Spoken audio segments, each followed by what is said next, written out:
Good morning once again to everyone. We had nothing like such alumni events. Let me just stop this video here. I hope everyone is okay this Saturday morning.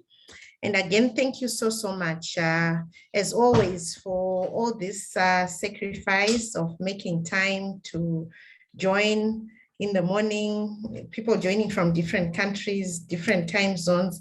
I know in Southern Africa, it's still even 8 o'clock, in Nigeria, even earlier. So much appreciated that you can make time to actually join. So today, we have an exciting session where we'll be looking at leadership. And before we do that, I will just quickly do a quick recap of our last session last Saturday, the one that we had. So before we even get into that, I'd like to request for a volunteer to pray for us. I see, Promise, is your hand raised, or is that an error? Or do you want to pray for us this morning? Promise, can you hear me? I see your hand is raised.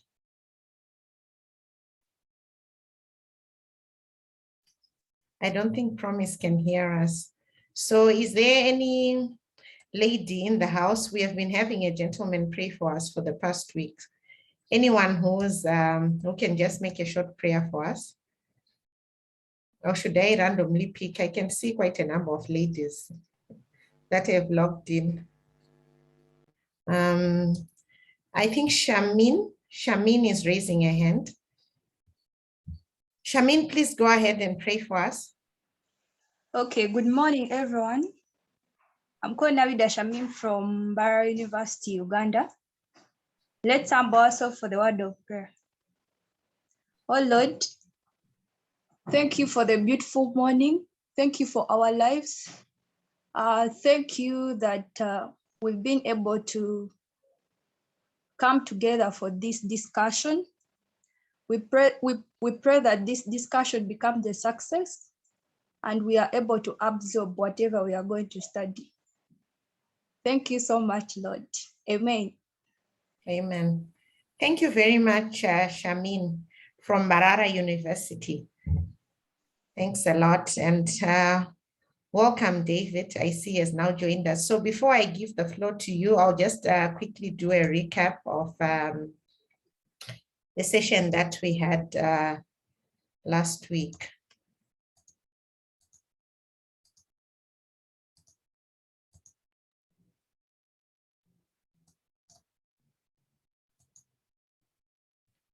So last week, the 4th of September, we did have an interesting session. You all agree, we learned a lot. We had Dr. Yara Mohsen from Egypt. She's very hands-on in issues antimicrobial stewardship in a health facility. She's actually the champion there. And she did shed a lot of light on AMS, gave a lot of practical tools, she shared a lot of links. Maybe just to remind all of you that for all the sessions, all the recordings, all the presentation slides will be put on Slack and also on the WhatsApp group. So it's very good that you refer. You can go back to all those slides, to the presentations, because there are a lot of relevant links that are there, a lot of sharing that was done. I think she talked about the core elements of AMS from CDC, and she also shared things like the AWARE classification that WHO is using. And it was interesting in a seminar that I was just this last week, where Tanzania was sharing how they've really not, of course, when the AWARE classification was done for the access, watch, and reserve categories of medicine, there was a recommendation that countries come up with their own that is relevant to their country. And lessons from Tanzania, there from the AMR focal point, she was actually saying they don't refer, it's just as a reference document, but they have come up with their own customized AWARE classification that is relevant to the essential medicine list for Tanzania. So those are some of the lessons that are really key, and just go on and follow, look at the links that were shared, learn more, because this is a continuous learning process. We can't cover everything in the very short sessions that we have for maybe a speaker speaking for 30 minutes or so. And we also had a good presentation from Dr. Victor Yamo. He talked a lot about the research that was done in supermarket. They tested some meat in Kenya and trying to see, he talked a lot on food safety issues. He highlighted a lot of potential areas for research. He did share his contacts in the presentation that I put on Slack. So for anyone interested in animal health research, you feel maybe you might need some mentorship, or you want to learn more about what World Animal Protection has been doing globally and also in the region, he's very willing to assist, just like Dr. Yara is willing to also mentor, or if you have any further questions when you have gone through the AMS tools and everything that was shared there, you can always reach out. So I talked about that they remind. If you look at one of the slides for Dr. Yara, which was quite interesting for me, is that if you notice, she shared with us a lot of relevant tools, and this particular one is looking at the healthcare facility core elements for AMS programs relevant in our context, because it's actually for LMICs. And I've just highlighted there, if you see, the very first thing is actually talking about leadership, what we are actually here for. You know, sometimes it's good to be, she talked about the importance of having a champion driving the AMS program at the health facility level. So for you to drive such a program, we are trying to make sure that through this mentorship, you become champions that drive AMR in whatever setting you can be. So maybe you'll be the future, of course, some of us will be future prescribers, some of you will be the pharmacists, some of you will be in different roles. So without the necessary leadership skills, it might be very difficult for you to then drive this process to make sure that everyone is on board. So really, it's important that we get this training. So I'm very excited about today's session. And again, I just want to, in advance, thank our speakers for making time to come and join this very important session and this group of highly motivated students. So today, as I mentioned, we are going to have Dr. David Odhiambo share with us a presentation on developing personal competencies I'll share with you a short bio for him. He has done very well, and he's really a young leader, very relevant to have someone like him share his thoughts with us this morning. We will also have the second speaker is Dr. Niniola Williams, and she'll be talking about cultivating organizational leadership among students. So remember, as the presentations are going on, kindly feel free to put your comments or questions as usual in the chat box, and we will take these after we conclude the two presentations. So I will invite Dr. David Odhiambo, who is a pharmacist with a passion for and commitment to improving access to quality healthcare services for all, and nurturing socially responsible generations through his vocation. He currently works for Novartis as a regulatory affairs pharmacist. He earlier worked with the Kenya Healthcare Federation, KHF, and Kenya Association for Pharmaceutical Industry. He's the co-founder of an organization called Ryculture Health and Social Enterprise. This enterprise actually is committed to improving access to quality healthcare services and promoting human capital development for healthy and prosperous societies. And he spends his free time thinking, reading, writing, and enjoying the company of family and friends. I particularly like the fact that he spends his free time thinking. It's a very interesting one there that I found very interesting, Dr. David. So without wasting much time, I'll hand over the session to you. Welcome. Thank you so much, Julian. It's a pleasure to be here. And well, thinking is one of the things that I realize that most of us don't do it as much, yet it's the only thing that can help us reflect and see whether we're making mistakes, making progress, and learning in the course of life. Because as a person, I believe learning is a matter of, and actually living and leading our lives is a matter of learning and thinking through so that we get to enjoy every experience and get something from it. So that's how I take life. So I'll just request to give me an ability to share my screen. Perfect. Yeah, I have. You can go ahead. Thank you. Thank you. Just confirm when you can see my screen from your end. Yes, we can. Okay. Yes, we can. Perfect. Thank you so much, everyone. It's a pleasure to be here with you. And when Daniel reached out to me, it was a pleasure to get an opportunity to share experiences and also to share some of the insights that are critical for us in terms of empowering young people. This, from the concept that I got from Daniel and the initial discussions we had with him, antimicrobial resistance, definitely as a healthcare practitioner, I know the challenge and the burden of it in the society. And other than that, knowing that young people, young university students are taking action to put in place structures and measures that are helping us contain this growing scourge amongst ourselves, it's a good moment to realize that there's so much willingness and interest in young people.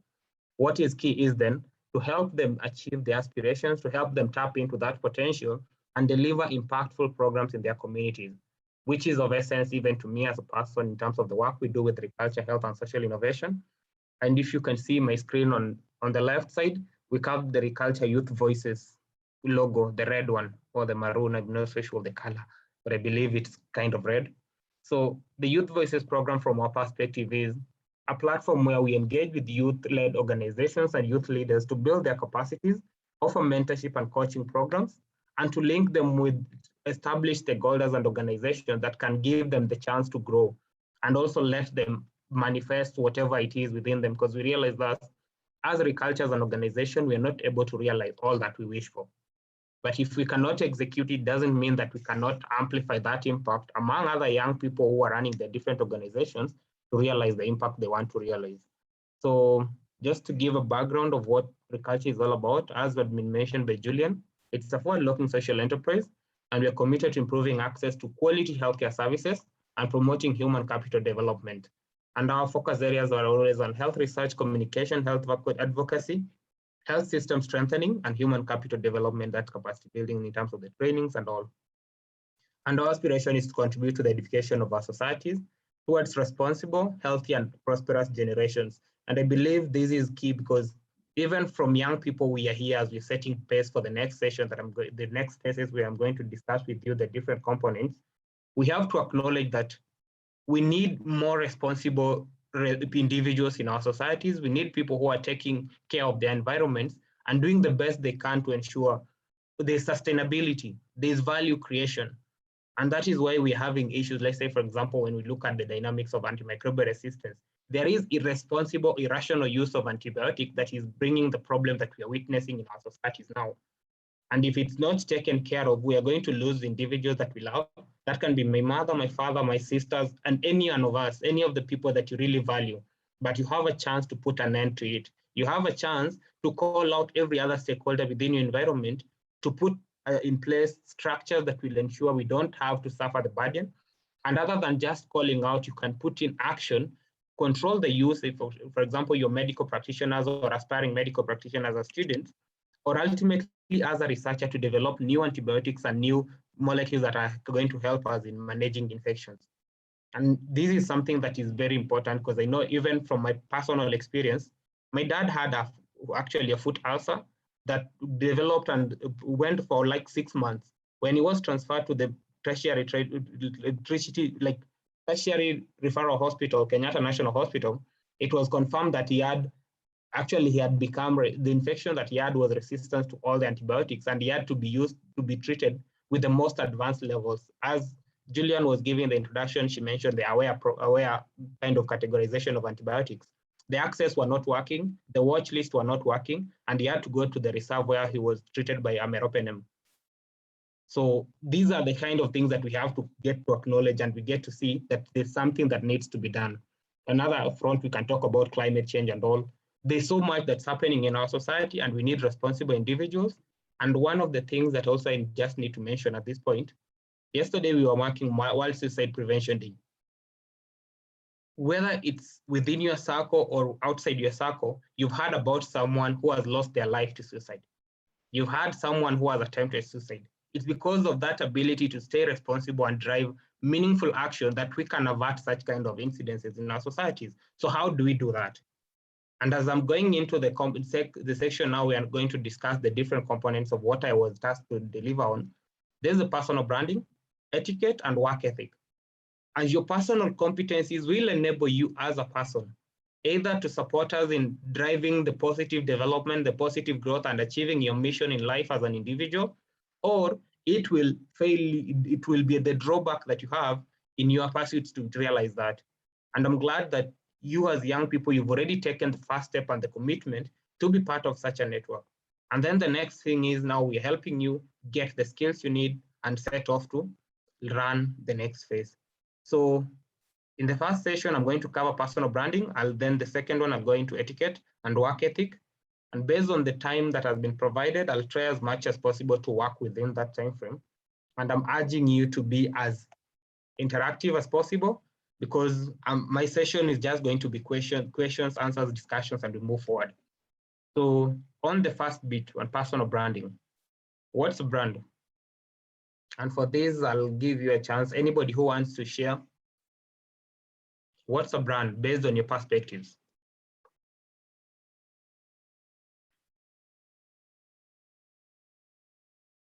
You can unmute your microphone and speak up.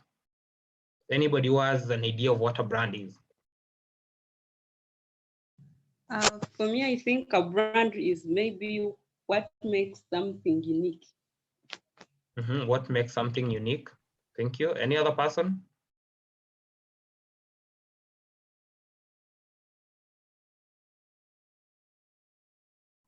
Any other idea? Yes. I could try.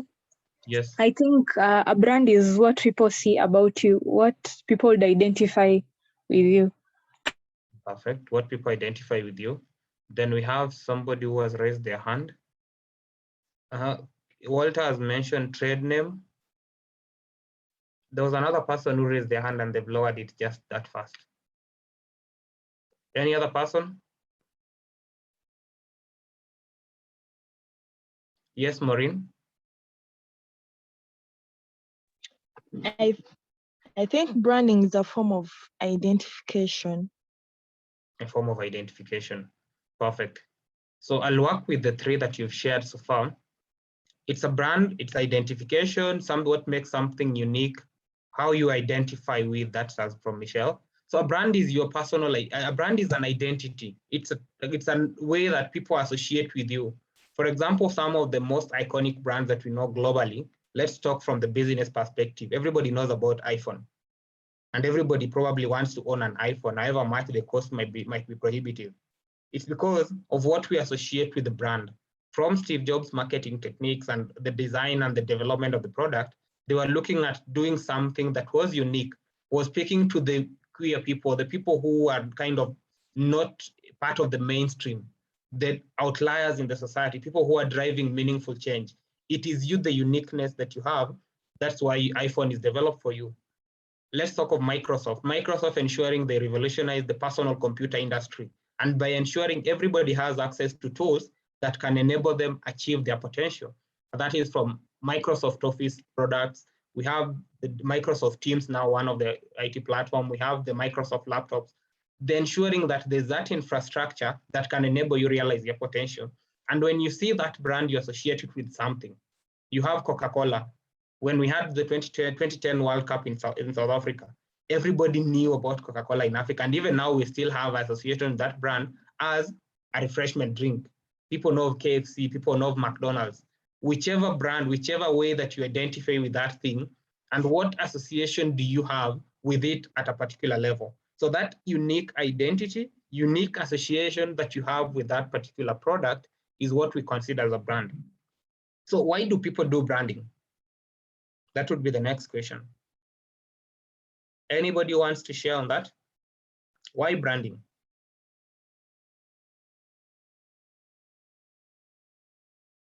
Well, let me just get through it then.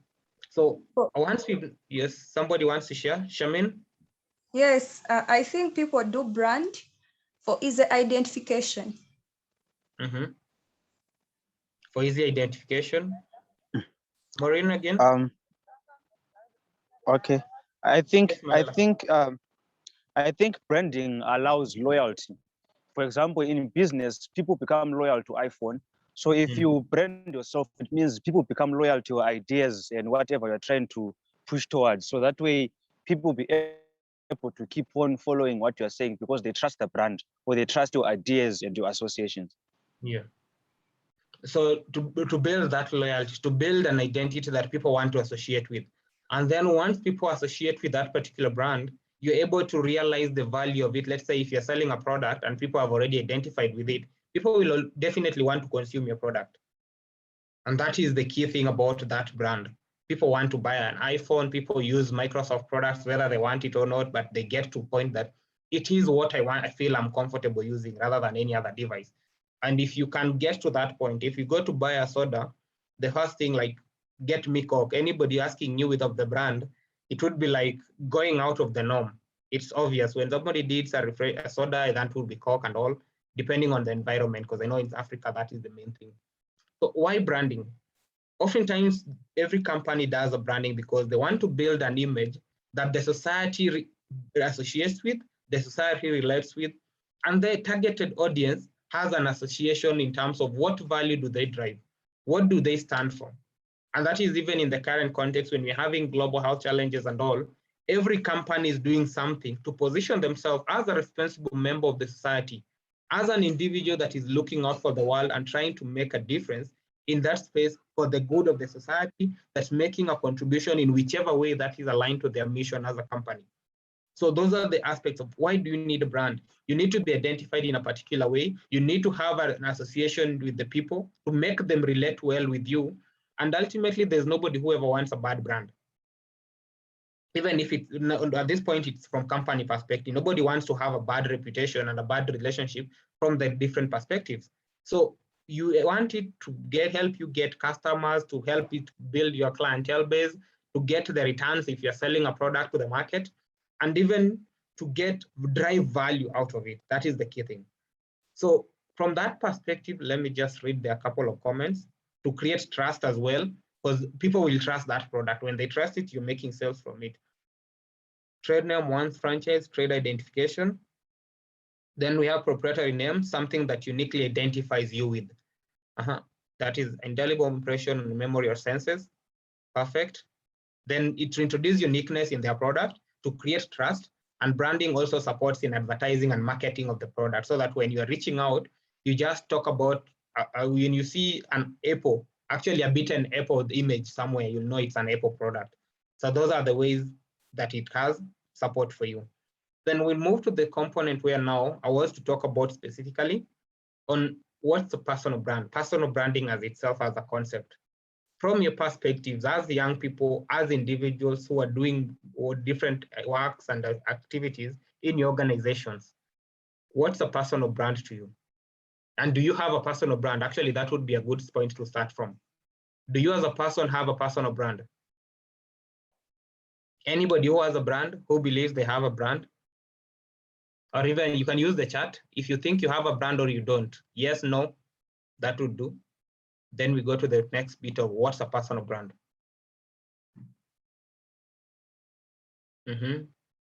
Ignatius doesn't have one. Now, Ibrahim has. Any other person, continue sending them. And anybody who wants to comment on what a personal brand is based on their perspective.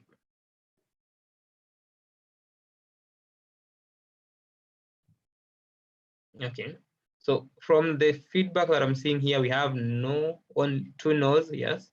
Majority have SS. We have Ministry of Health as well. We have Rogers. Martha Nabutanda doesn't have one. Alex Kaka has. I have a brand, but it's in its foundation. Building it. Saddam Kajubi, yes, has a brand. So let me just get into the gist of it. A personal brand is how you are identified as a person, how people know you. So it has got three different components. Personal brand will incorporate how do you identify, how do you know yourself as a person? How do people know you? And how do you want them to know you? So you can be taking notes on that if you have a notepad. I believe you should be. The three things that you need to know about a personal brand is, one, how you know yourself, how people know you, and how you want to be known. Those are three components that help you build a brand. And how do they identify with you?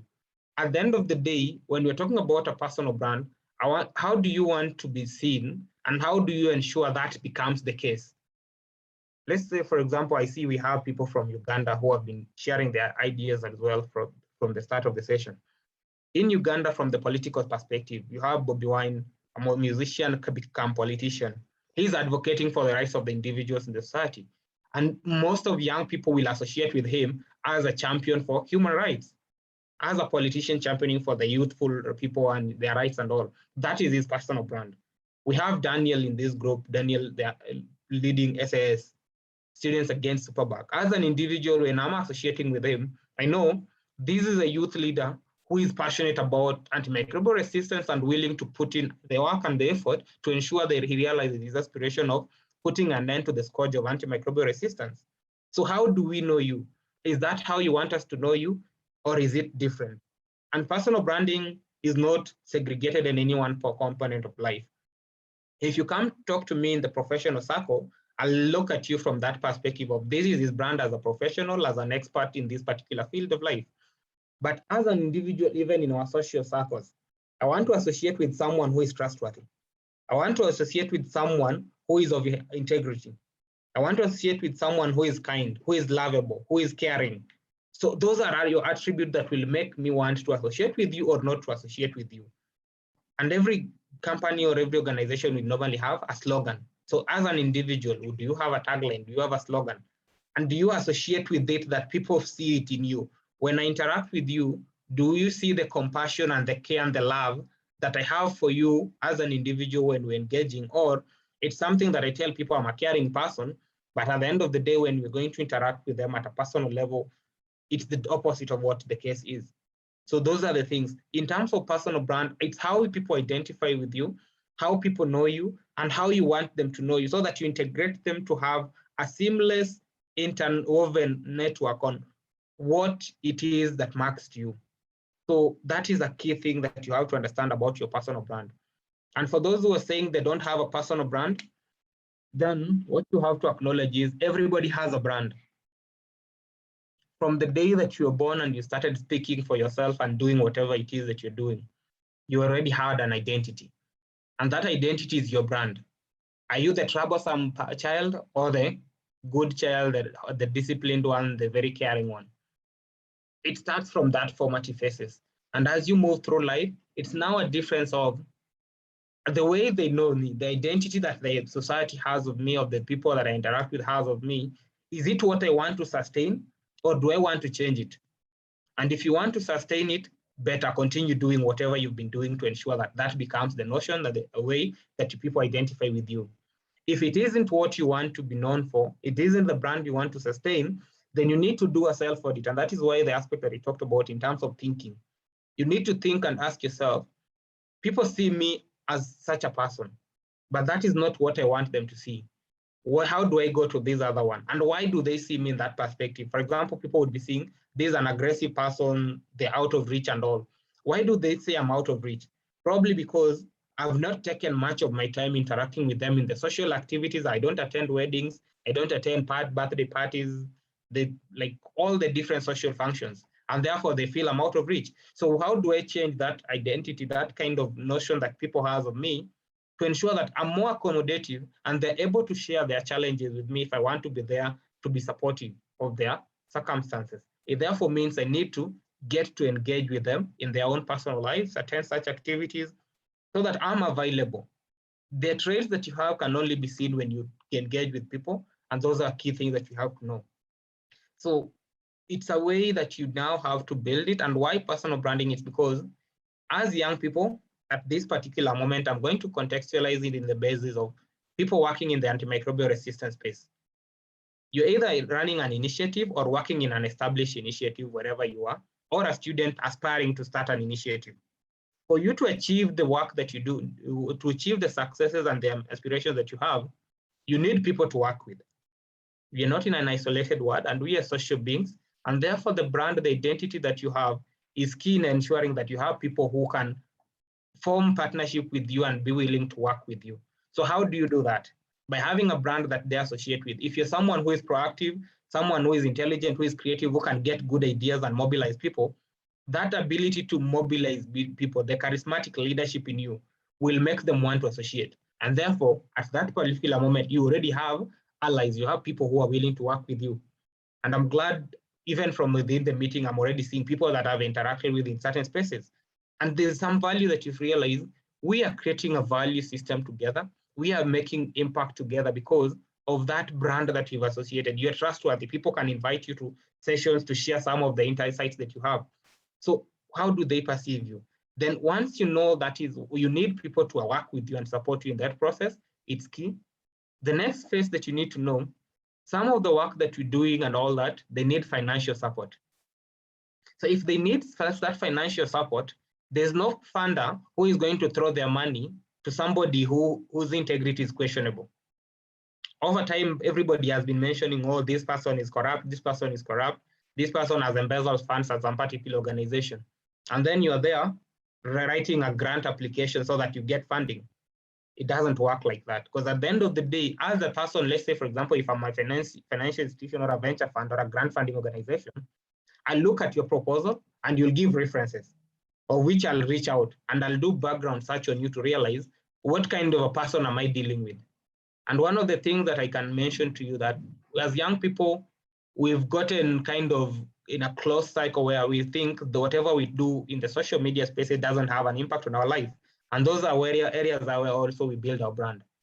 When you've been combative with people, aggressive with individuals in social media, it has a way that maybe at one point your interviewer, the grant funding partner who is looking at engaging you, gets to your online social media account. And in Facebook, the first thing they see is you being bombarded by complaints about having embezzled funds in any organization. My friend, they are not getting that grant ever. And chances of even them using that in case they're ever working within the circles, because most of the systems, they are networked and they're integrated. So you'll already be tarnishing your reputation and your value, your brand as an individual and as the organization that you lead. So you need to build your personal brand. Onwards, if after schooling, we all need to get jobs, because at the end of the day, we have to put food on the table.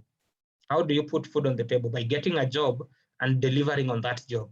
So your personal brand, how people associate with you from this particular level, I can assure you that wherever you are, whatever the organizations you're working with, once you've been known to be a proactive person, to be of value, to be a good project manager and all, after schooling, chances are you'll reach out to the people you've networked with during the course of doing your project.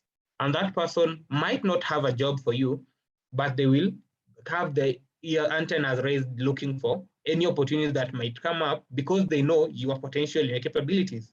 And in that case, they'll recommend you for that job. You'll have a job that you can do, and you can make a living out of that. And while you're making a living, you're making a contribution to the society. So on all those needs that you have, it's about your reputation.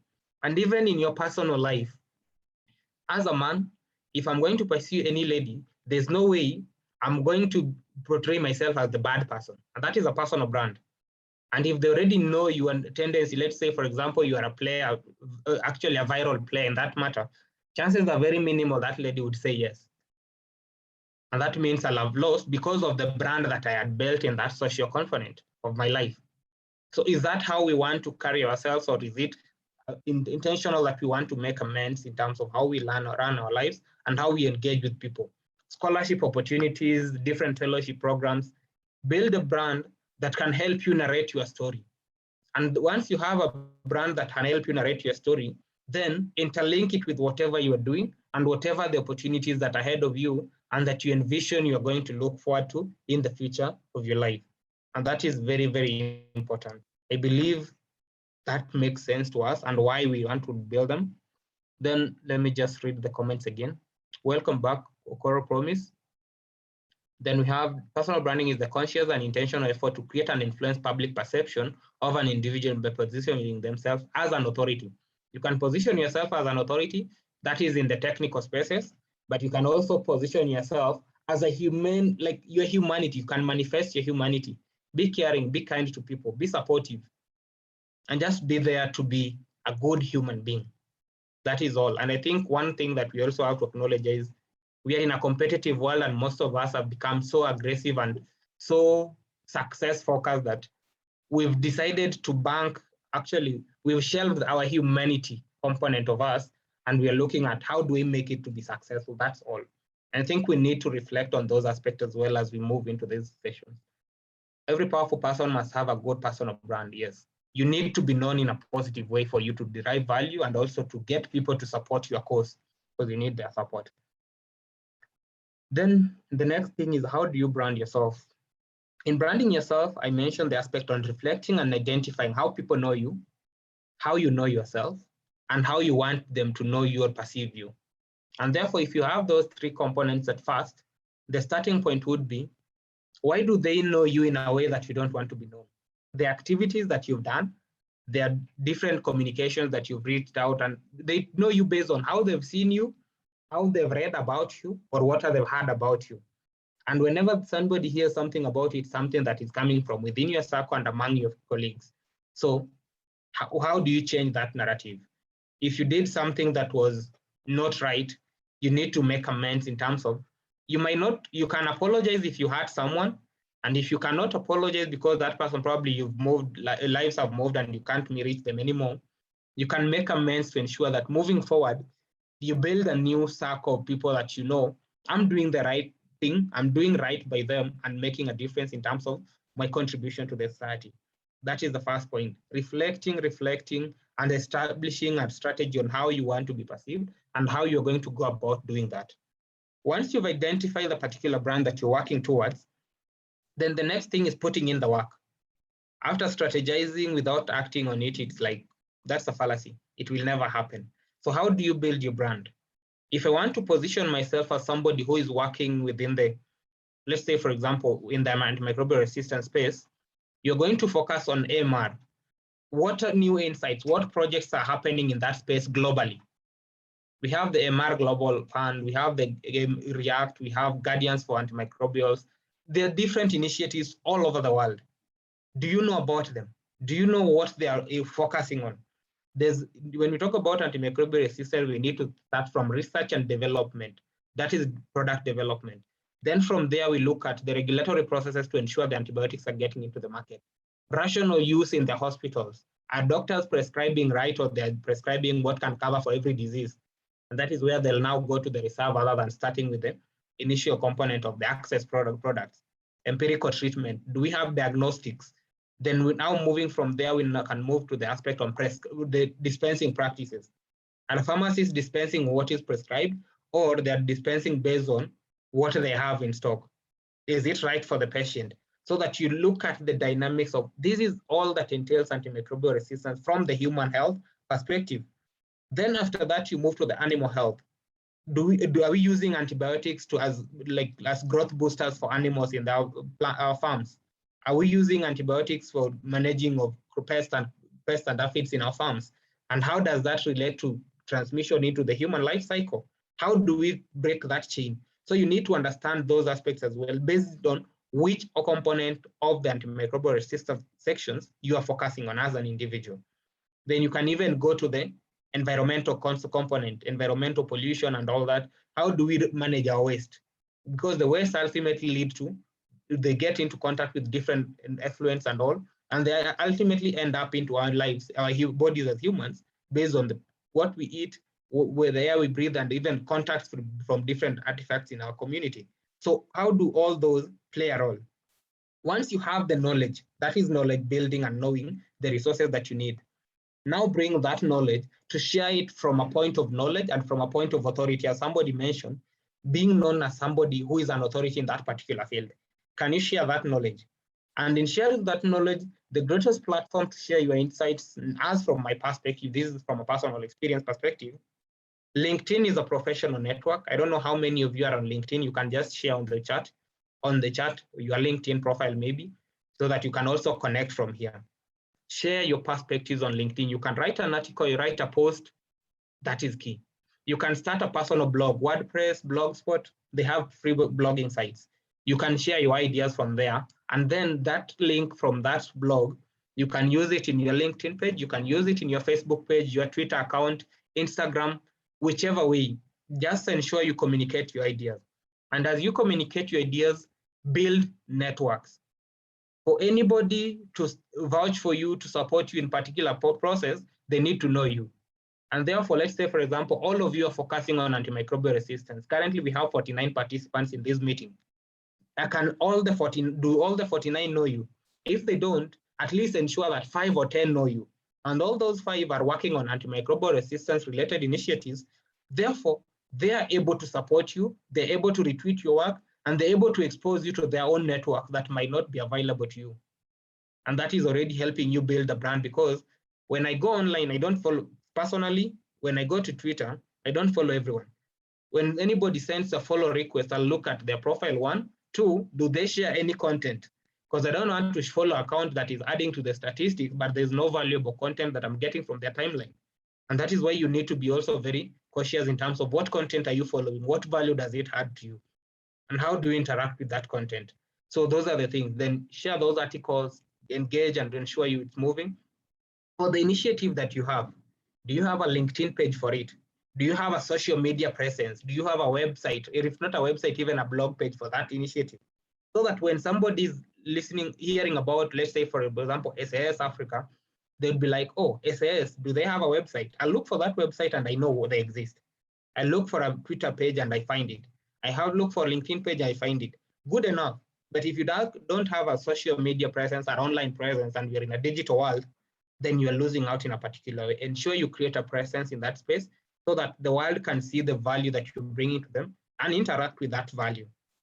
And other than having that physical online presence and all, even in your physical presences, your physical interactions with individuals, ensure you manifest that which you stand for. And once you manifest it, let people understand and take it as the key contribution that you have for the society. It's very important to build that your brand around such. So that is key. Then the next bit is now harnessing the power of a brand, because we are creating a brand because there's something we are looking for. When you're harnessing the power of your brand, once you have a brand, you can reach out to stakeholders and you have something to offer. You're not just coming to beg. Nobody wants somebody who is just begging. So you can do that. Then the other thing is other than that aspect of when you're harnessing the power, you can know what value am I creating, how do I do it? You reach out to people, talk to them, let them know that this is what I'm bringing to the table, this is what I'm contributing to, and this is how I'm supporting in this particular level. Can you get me an opportunity? You're looking for a job, you've been doing these projects and all. Reach out to someone, mention to them, well, for example, let's say Dan running SAS, we have the React team and all, and let's say Dan is out of school and now wants to look for a job.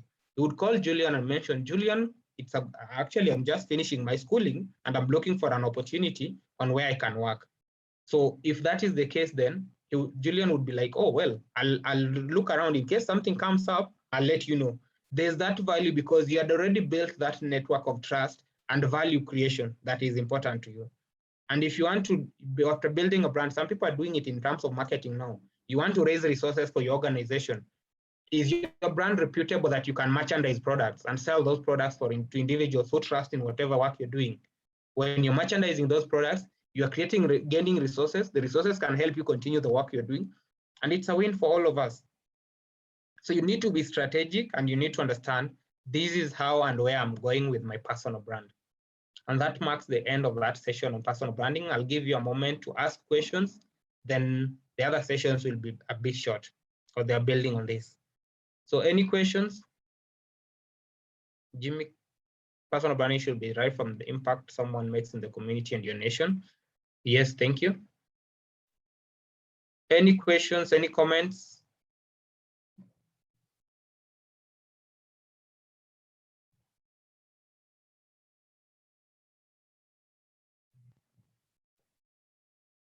I see people sharing their links. Nadiba Shamim pursuing Bachelor of Science in Nursing at Mbarara, that's Uganda. How can someone know the brand? Good question, Maureen. To know your brand, you have friends, right? And those friends that you have, there's a way that they know you. And not every friend of yours will tell you the truth. There are some who will not, there are some who will. You know your friends who are honest with you can tell you the truth. Ask them. By the way, how do you view me in this perspective? You can guide it in the sense of, in terms of my professional aspiration and professional development agenda, do you think I'm making much contribution? What do you think of me in this line and this line? And once they're sharing their perspectives with you, it's even easier for you to understand and put in the work towards getting to that point. And that is very important for you as well. So you can ask them, and being in university, there's a resource that I know most of us have not utilized as much in our campus lives, and that is to do with interacting with our lecturers. Your lecturers are your colleagues in waiting, because at the end of the day after schooling, most likely, let's say, for example, if you're doing nursing, your lecturers, some of them are nurses. So those are going to be your first colleagues when you get out of school. Can you form a relationship that they can actually advise you in terms of what is your view on my personal development and my attributes in nursing profession? What areas can I pursue? Probably they'll tell you, well, for me, like as a pharmacist, David, you're a pharmacist, you're good at it. But then being you're a policy-oriented person, you're a programmatic related individual, going into clinical practice within the hospital setting would not be ideal, or rather you can do it, but integrate with other components of practice. So that person is already telling you what your predisposition is, and therefore you derive value from it and focus on where you want to go. So that is how you can put it. Your lecturers, key, your parents and your relatives, the people who can tell you the truth, and even your friends who can tell you the truth. If I have a friend, we go out on Fridays only, there's no way I'm going to ask that person about my personal development, because probably they don't even care. What they care about is we can go out on Friday, have fun, come back Saturday, we nurse our hangovers, good enough. So is that the kind of a relationship that will help you to understand your personal brand? Maybe not. So you need to ask around and based on the area that you're focusing on. So if that's the case, then I'll go to the next bits of it. So etiquette. What is etiquette? Behaving in a socially responsible way, that is the most critical bit of it. So your etiquette is how you carry yourself. How do you conduct your business? How do you relate with people? How do you engage with others in that environment? If you get to master that component, it's a very important, because now we want to relate with people.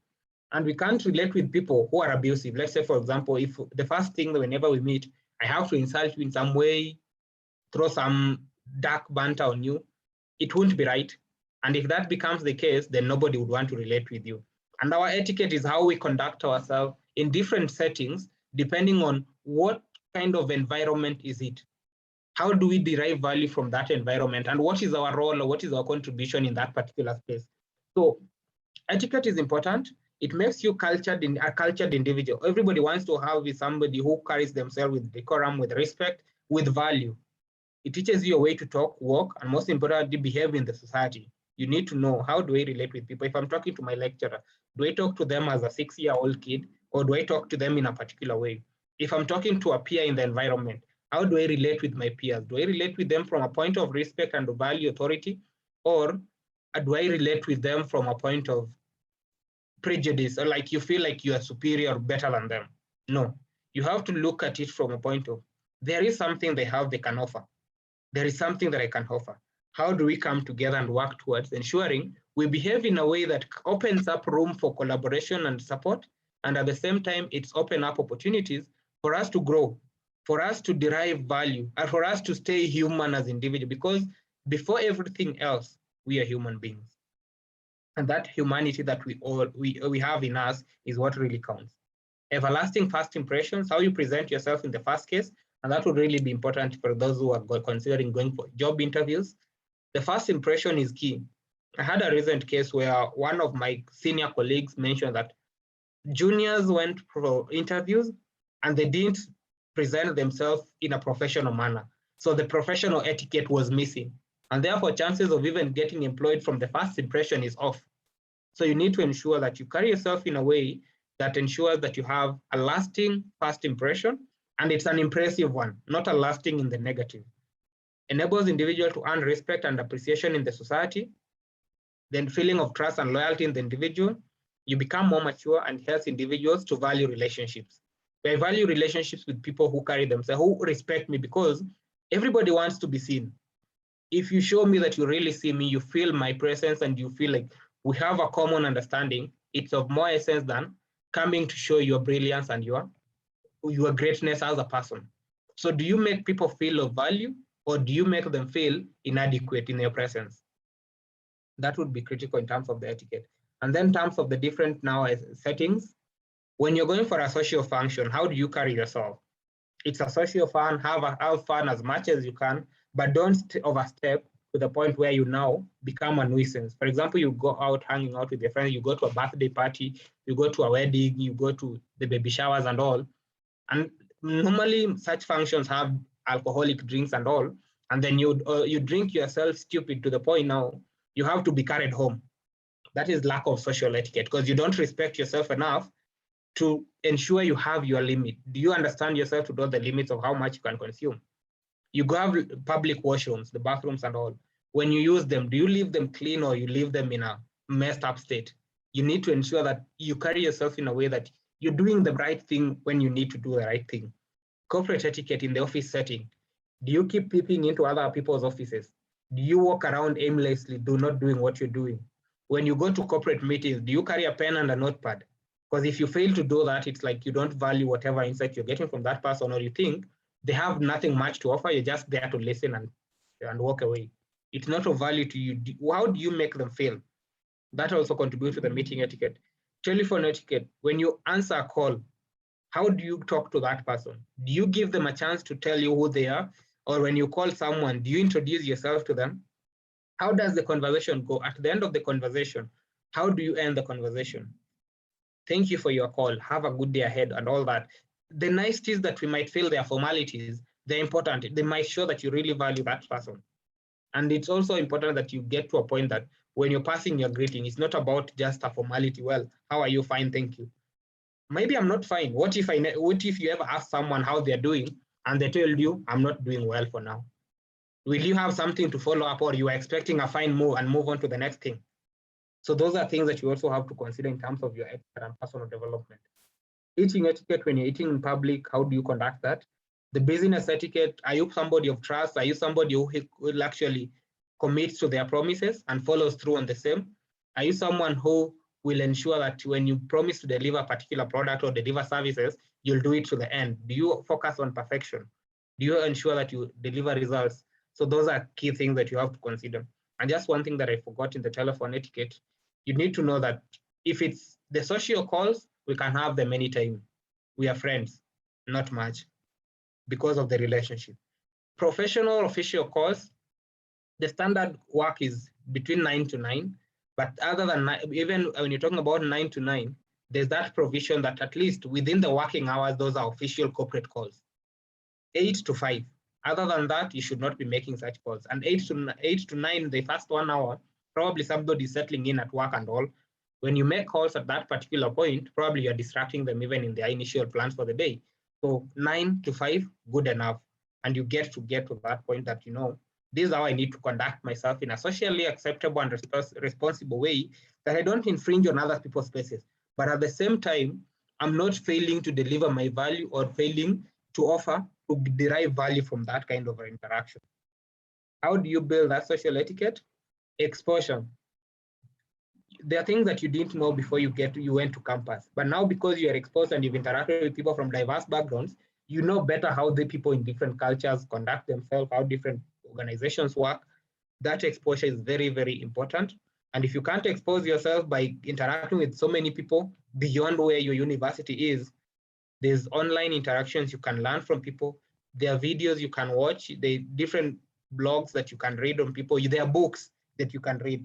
Get to know how do people conduct themselves in different settings. Learn so that you know how you can do that. Exposure, continuous learning, and then ultimately you have to invoke your conscience. What is the thing that if somebody did to you, you'd not feel happy about it? If you really know that thing, then you should not also be doing it to any other person, because that is now what would now be the socially acceptable thing. And it doesn't mean that everything that you are okay being done to you would be okay for others. But at the core of it, one thing that I believe is we all know what's good and what's not good, what's right and what's wrong.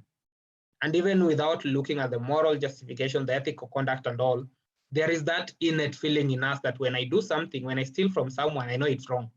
When I insult someone, I know it's wrong. But at some point, we also still go ahead and do it. So if you can invoke your conscience as an individual and realize, well, I wanted to do it because probably I'm hurt at this particular moment, but I think it's not the right thing to do. You can hold back, grab it off and move on. And that is now how you can address such issues. And then at that particular point, you just have to discuss with people and talk to them about how you feel and why they need not do whatever they did to you. So that is as far as I can go on the etiquette bit. Then the last bit would be on work ethic. I don't know if there's any question.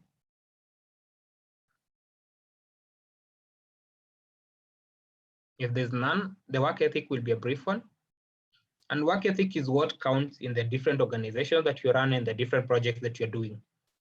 And work ethic in this context would be a set of values based on ideas of discipline and hard work. How do you do your work? How do you commit to it?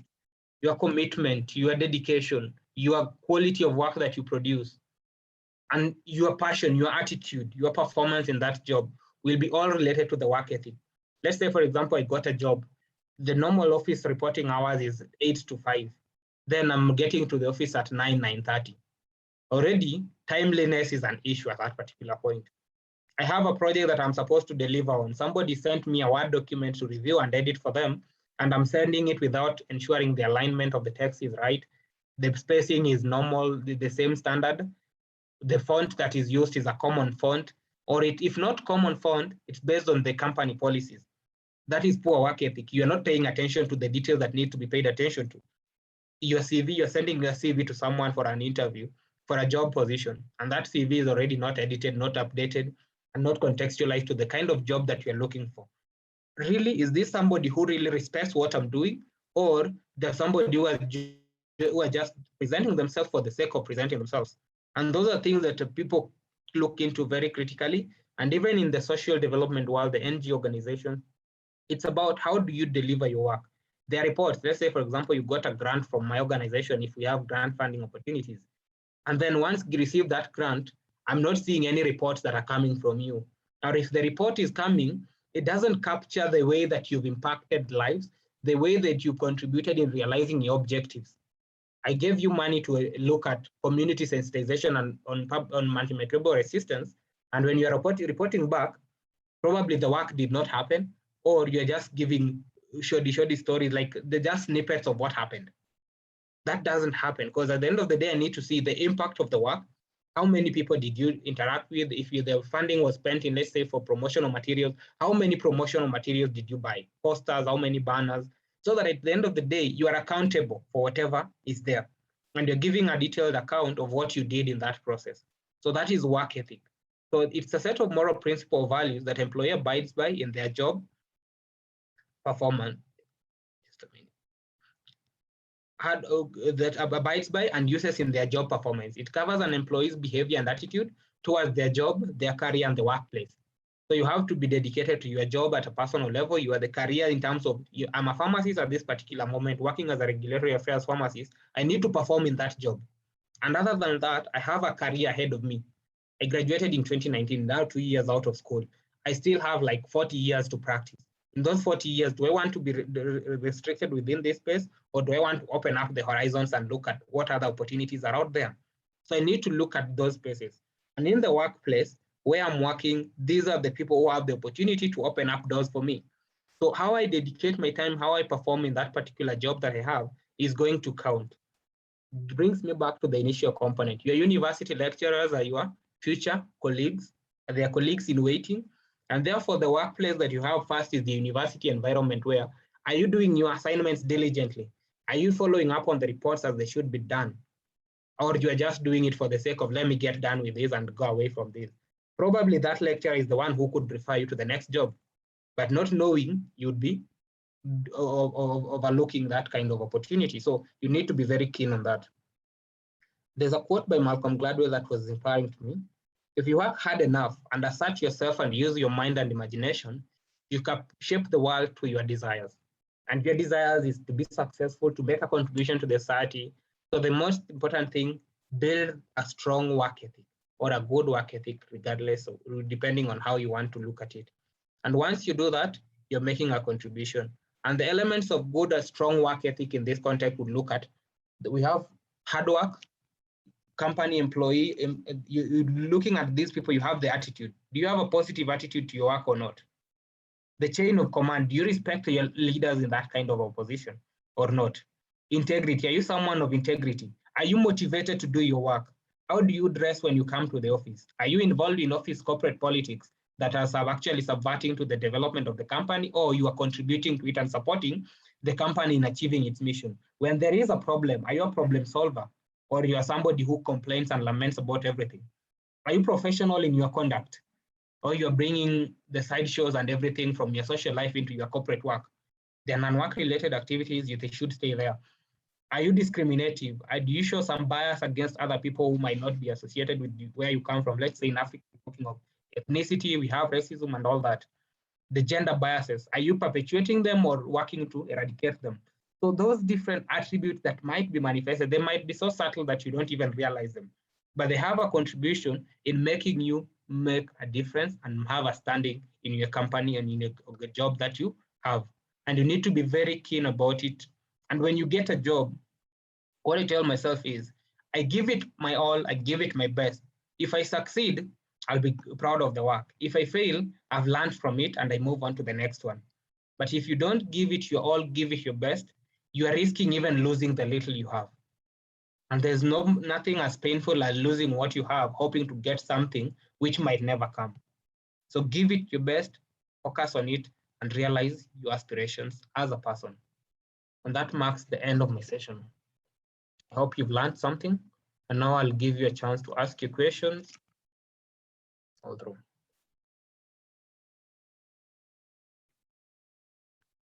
Back to you, Julian. Thank you so much, David, for that excellent presentation. I'm sure we'll all agree that I personally have actually learned quite a lot just by listening to this. Where it was very, very insightful, and you touched on a number of things, including even the accountability. How do we, the value creation, how do you create value as a person? How do we also measure that? which is something that we have all been challenged to do. I think I'll even also be asking my friends or acquaintances, the ones who tell me the truth, how my brand is. So really, thank you so much for that excellent presentation. And again, as we said, the learning continues, and it's good that actually relates with you, the young generation. And let's take the conversation even going forward. As you mentioned that some of the people he has met here will also share these slides and the recording so that if you need to refer, and we can take it on from there. And I think from all the forum that we have had, one of the key challenges in AMR is raising awareness, as we all know. So if we are going to be AMR champions who are supposed to be raising awareness in our settings, I think personal branding becomes very, very key, because how do people listen to you? How do they trust what you're saying if maybe you are not someone that has got good branding? So without wasting much time, we'll go on to, I know this was very interactive, so thank you so much for that. And you actually managed to address some of the questions. But at the end of the two presentations, we'll also have a short question and answer session. So our next presenter for today, we'll look at cultivating organizational leadership among students, is Niniola Williams. And Niniola is the managing director of DRASA. DRASA is Dr. Amweo Stella Adadevo Health Trust in Nigeria. And it's a public health organization that aims at keeping people healthy and safe by improving hygiene and sanitation, advancing IPC, and promoting outbreak preparedness. So prior to DRASA, Niniola worked with Management Sciences for Health on key public health challenges, including HIV, TB, malaria. And she holds a BA in Cognitive Science, Neuroscience from the University of Pennsylvania, and an MSc in Public Health. And she's actually also a member of the most influential people of African descent, MIPAD, class of 2018, and is also Advanced Media 100 most influential young Nigeria's 2018 honorary and TEDx speaker, and an Acumen West Africa fellow. So we are indeed very, very honored to have you here this morning to share insights. I know Nigeria is actually 2 hours ahead, so behind, sorry. So it should be just after 8 o'clock. And the sacrifice of having here, joining the young leaders this morning to share your insights is much, much appreciated. So over to you, and thank you. Thank you, Julian. Thank you, Daniel, and thank you to the organizers of this event. Please, my network is a bit bad today. The weather here is very rainy, so if my internet goes off, if you're not able to hear me, please do let me know, either in the chat box, or you can please just unmute and share with me so that I will know. Let me just share my screen. Okay. So I hope you'll be able to see it. Great. So today, I'm going to be talking about cultivating leadership among students. I'll give some examples of different things that relate to the work we've been doing here in Nigeria with young students, though I know our students are in secondary school, and you know, all of you are in tertiary institutions. So I just think that it's important for us to, sorry, my system, it's important for us to be able to still share and learn some lessons from what we've done. I think that there are definitely things that can apply across. So I'll start by discussing what is DRASA. DRASA is an NGO, as was mentioned on the phone. The woman in the picture was my aunt, my mother's older sister. She died from Ebola in 2014 when she discovered Nigeria's first Ebola patient. And she and 3 of her colleagues lost their lives treating the patient and trying not to let the infection spread beyond their hospitals. So we started an NGO in her name and in her memory after she died, and our goal is really about protecting public health. So what we do, you can see here, we have a lot of activities with secondary school students. You can see them at the bottom with some of us and my team members. Our core capacities include AMR, which I know you all are familiar with, infection prevention and control, outbreak and emergency preparedness, and water sanitation and hygiene. These three things are all really related to AMR and the struggles that we have as we are trying to battle the AMR crisis around the world, especially here in the African continent. Please, if at any time you have questions or you would like to say anything and contribute, please feel free to raise your hand. I want this to be as interactive as possible. Okay, so AMR, of course, is the core area we're here to talk about today and how we can apply these skills that we're going to be developing to AMR. What do we do exactly? We coach youth ambassadors. We do technical trainings. We review and develop public health policies alongside government agencies. We organize community outreach and awareness programs. We develop emergency plans, and we advocate for public health. So that's just a bit about us so that you can understand the background that we're coming from. But we're going to be focusing more on our work with youth today. Now, team building is a very, very important skill for all of us to have. Anything we want to do in life, it's much easier to do it if we can do it with others. And I love what David was saying earlier about, being able to meet people, even here on this call today, exchanging information, starting to connect and build those relationships. Because if you can build a team and build a strong set of relationships that can help you professionally and personally, it makes life a lot easier. I'm sure we can all understand that. So how do you build a team? That's the real question we want to talk about today. What can we actually do to ensure that we're building our teams? Well, you start with a few things. Number one, you want to identify people who have a passion, who are passionate about something that maybe is similar to your own interests, or even just somebody who's very focused generally. Even if you're not, engaged on the same issue, perhaps the person has something that they're pursuing that is inspiring you or engaging you in some way. So you're looking for people who have passion, and of course, looking for people who have similar interests to you. So if we're talking about building a team to address issues of AMR in our universities, for example, we want to have people who have a similar interest, people who are interested in gathering people together, working together towards a common goal and things like that.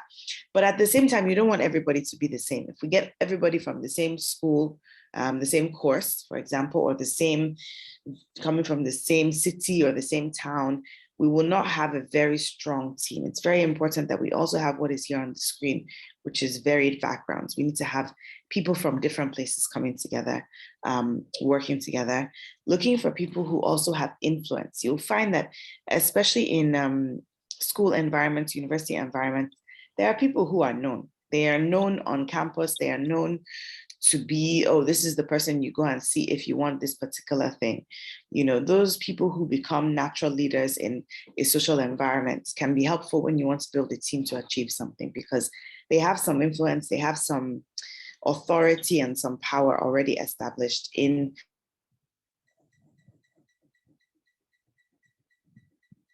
that environment. There's some people who all they can see is the problems and the issues and the challenges.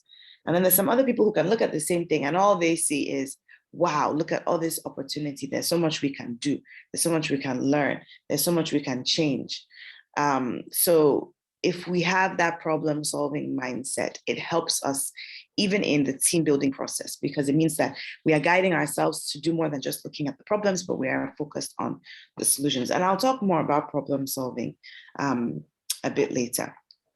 So it's also very important that we have people who have a team spirit. There's some people who prefer to work alone.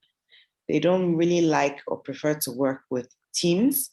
They optimize and they have best results and outcomes when they are alone. And then there are other people who thrive when they work with teams. And so when you're building your team, you definitely want to look for people who have that kind of personality where they can work very well with the team. It doesn't mean they have to have all the skills from day one, but it means they must be open to the idea of working together with others, supporting each other, and as partners growing and achieving a certain goal. And when you build your team, it's also important as the leader of a team to be looking for people who can be champions. And even within your team, even if your team is 3 people, 4 people, 5 people, within that small group, you can start to identify those who are going to come out as very strong champions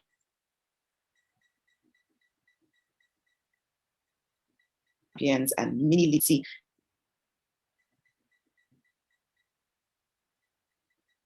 Some people will naturally take up, people will fall into different places. While roles and responsibilities being assigned is important. Sorry, I don't know if you can hear me. I'm getting network error message. I hope you can still hear me. Yeah, we can hear you. Yeah, we can hear you. Thank you. Okay, thank you. So you need to be able to start looking for people who will naturally come out as the leaders. Now, in this picture you see on your screen, I put this here because this is one of our schools, and these are some of our students. This was before COVID. And the girl in the front wearing the blue uniform here, she was a natural leader. She came out as the class representative of her class, and we invited her to join our club because we knew that she already had influence. You can see that people are paying attention to her. She stood up to say something and people are looking. And she was now able to recruit this other young man here to join her as a leader for the team. But we had already identified that she was somebody with influence. And so building our team, we made sure we included her. But also she was interested in what we were doing. We didn't just, force her to come and join us. So that's another thing you need to consider when you're building your team. So when you have your team, how do you then manage your team? So these are some members of my team here down at the bottom. You can see me in the middle and others around. How do you manage your team? We work with volunteers. We have our core staff, of course. We have a lot of people that we work with. Project or for a long-term issue, you must define your clear objectives. Everybody must know what exactly your intent is. Why are we together? Why are we working as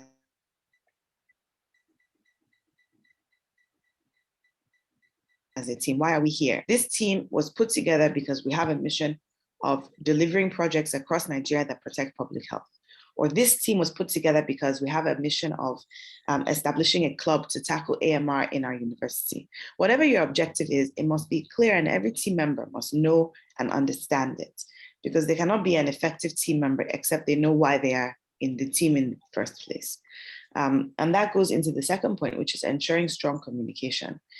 And I'll talk about communication in depth in the next section, but it's important that we communicate very well, because oftentimes we find ourselves facing challenges and issues simply because of a lack of strong communication.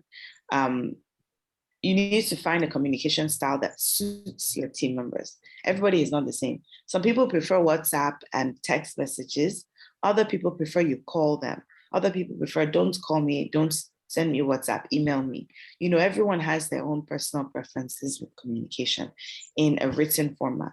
But then even when you're physically speaking with people, you will find that there are different ways of communicating, and we'll talk about that later. In your team, you want to establish roles and responsibilities so that everything is clear.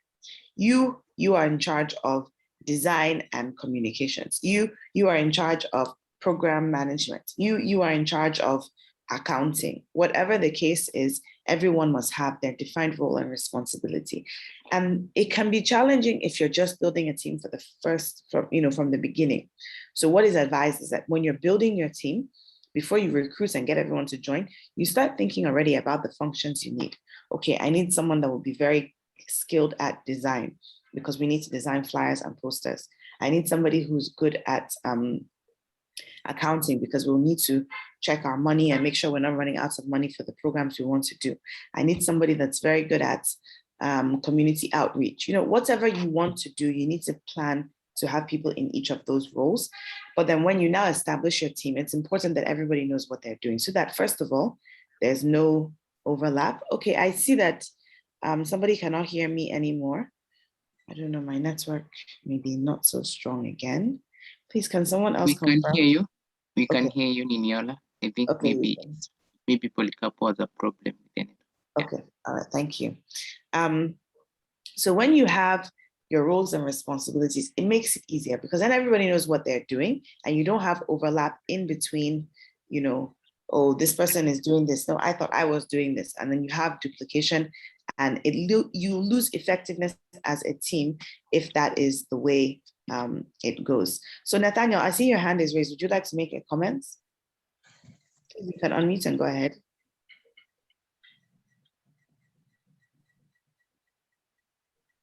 Okay, I don't know if Nathaniel is with us. Okay.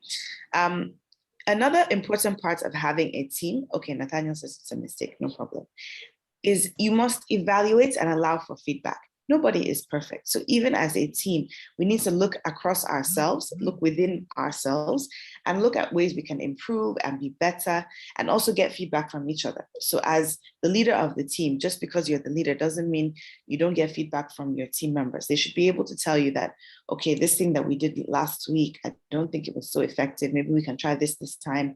Let's change this. It should be, you know, some of the strongest teams are those that have open flow of communication where even the leaders and the people in so-called power can accept feedback and everyone is free to speak. Everyone has a voice, no matter what level you are in the team and no matter which role you play. So that way, nobody is too small to talk, nobody is too insignificant to contribute, and we all work together equally. It's very important. Another thing is developing a decision-making structure where we know that this is how we make decisions as a team. Is it that every single time we're going to vote, okay, we want to make a decision about which community to visit next week? Do we just raise our hands and take a vote and say, okay, most of us want to go to this place, so that's where we're going to go? Or do we have a decision-making structure where we have maybe 2 or 3 people that decide and then tell everybody else what's going on? So we must have those things in mind when we're building our teams. Other things that are important are to plan our team building activities. We need to have fun. We need to, you know, as a team bond and get to know each other and learn from each other. And we should also celebrate our successes. So this is some of the ways you manage teams. But then how do you build relationships like one-on-one? If I want to build personal or professional relationships for my career that will help me, maybe I'm looking for a mentor, I'm looking for people who are peers who are working on the same kind of work that I'm doing. It's very important that we look at give and take. And you can see the scale here is balanced. When you're building a relationship, when you're meeting someone and you're trying to establish, you know, a bond with that person, it's not just about you going to the person because you want something. You've seen them on LinkedIn, you've seen their profile, you see they work at a very nice NGO or they work in government and you're inspired by the work they do and you want to go and learn from them. Okay, that's fine. Well, that means all you want to do is teach. What are you going to give? What are you going to offer in this relationship that's going to make it balanced? Because if the relationship is not balanced, certainly it will not be a very rich and strong relationship. So when you're giving and taking, it should be like a cycle where you give things to the person, you take things and learn things from the person, and vice versa. So everything should be balanced. And when we talk about networking, it's very important because this is a form of networking you're doing here today. We're all here together to learn and to build ourselves and come out better than when we came in this morning. So when we want to network and learn from people and meet people in a professional environment, it's a two-way street. It's not just about what can I gain as an individual. It's about how can I share my own knowledge, experiences, resources, with that person. Even if the person is an expert in the field that you want to be working in and you feel like, oh, wow, I don't know anything. This person knows everything. Even in that situation, it's important that you realize you have something to contribute. Even if it's an experience from your personal life, there's something you can give that person. And you must have that mutual benefit to keep the relationship alive and keep it strong. There's a quote that I like, which says, your success as a receiver of information, as a receiver of blessings, as a receiver of anything good is directly related to your generosity as a giver. So please, we shouldn't just be looking to take from people. We should also be looking to contribute in those relationships and share as well. Now, we have a lot of partners we work with. These are our technical partners you can see here. And all of these partners we work with, it's from personal relationships and professional interactions that we were able to start working with them. But in addition to these technical partners, which include academic institutions, government agencies, African societies, WHO and others, we also have local partners, like people we work with who help us do our work. The governments, other NGOs, we work a lot with other NGOs, private sector companies. Of course, we work with students, we work with teachers, we work with health professionals, community leaders. All of these are relationships. It's all still about building our team. Now, when I say team, it doesn't mean the DRASA team for me, but it means I'm building a team of people we can work with. And so all of these principles I'm speaking about today apply whether you're building a team for a company that you're working for, or whether you're building a team of people in a community that you can engage, or whether you're building a team of people in a school so that you can institute something different. So these are some of our partners and team members that you can see on the screen. I just put in some pictures from our work. Now, communication is very important as well. And I want to talk a little. I like this picture because it shows two people who are communicating. Now, in one person's mind, the person on the right side, everything is very organized and it's making sense. The pieces are fitting together. The person is understanding. But on the other person's mind, you can see the pieces are not connected. They're not fitting together. They're scattered. So they think they're communicating with each other, but in fact, only one person is understanding what is happening in this situation. So we need to first know that talking is not enough. Communication is not just about speaking. I'm here, I'm speaking to you, but I'm not just communicating with my words. I'm communicating with pictures on the screen and other things. So talking alone is not enough. If you think all you need to do to communicate is stand up and make noise with your mouth, is not, that's actually not what communication is about. Communication is actually a very complicated field, and I'll talk a little bit about it today. Communication actually starts with listening with our ears. So communication is, again, not just about talking with our mouths, but it starts, the beginning of communication is with our ears. Because if you are listening to the people you want to communicate to, then certainly you can communicate more effectively. So what is effective communication? Let's define it really quickly. And this is a definition I got from Sandeep Kaishap. And it says, effective communication is communication between two or more persons with the purpose of delivering, receiving, and understanding the message successfully. So I'm going to pause there. The message is delivered, meaning it has come out of one person. It is received by one or more people, and those one or more people understand it successfully. So remember, I want to go back to that first picture I showed you. Here, it's very likely something was delivered. It's very likely it was received, but it was not understood. So those three things have to happen. It must be delivered, it must be received, and it must be understood. And when we talk about the difference between delivering and receiving, it may sound confusing. If I deliver this cup of water to you now, as I'm holding it, and I deliver it to somebody, my own is to deliver it. I can drop it on a table and say I've delivered it, but it's not received until somebody else picks it up from that table and takes a drink from it, right? So that's the difference between delivering and receiving. You can deliver a message and think you've done your job, but except it is received and accepted by the people you're speaking to, then you've not communicated. And even when they accept it, if they don't understand it, you've not communicated. Now, the second part of the definition of communication is that you want to keep in mind what you want to say, what you actually end up saying, and what your audience interprets, because there can be differences across those three things. So let's go a bit forward so we can continue. Apologies, this is supposed to come out afterwards. I'm just going to quickly change that slide. It's supposed to be an animation that comes up so that you don't see it first. I think the version of this that I saved didn't come out. Okay.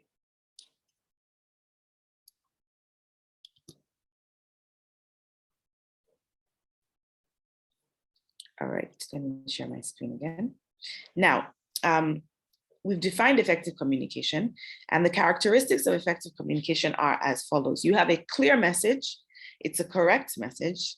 It's a complete message, meaning nothing is missing. You've given them all the details. It's a precise message, meaning it's targeted at delivering something to the receiver. It is reliable.